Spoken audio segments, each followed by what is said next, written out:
মৌমাছি গিলে ফেলার কারণেই মৃত্যু সঞ্জয়ের। ভারতীয় শিল্পপতি ও বলিউড অভিনেত্রী কারিশ্মা কাপুরের প্রাক্তন স্বামী সঞ্জয় কাপুর বৃহস্পতিবার লন্ডনে হার্ট অ্যাটাকে মারা গেছেন।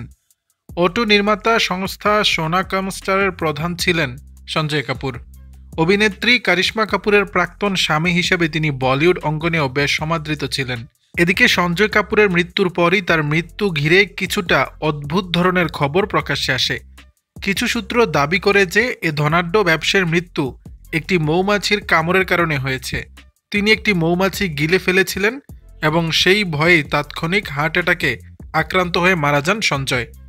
ভারতীয় একাধিক সংবাদ মাধ্যমের রিপোর্টে বলা হয়, সঞ্জয় চেষ্টা করেছিলেন মৌমাছি গলা থেকে বার করে আনার, কিন্তু আতঙ্কিত হয়ে হৃদরোগে আক্রান্ত হন। সঙ্গে সঙ্গে মৃত্যুর কোলে ঢলে পড়েন তিনি। বিষয়টি এতই দ্রুত ঘটে যায়, চিকিৎসারও কোনো সুযোগ মেলেনি। হিন্দুস্তান টাইমসের প্রতিবেদন অনুসারে সঞ্জয় লন্ডনে পোলো খেলতে গিয়ে হৃদরোগে আক্রান্ত হন।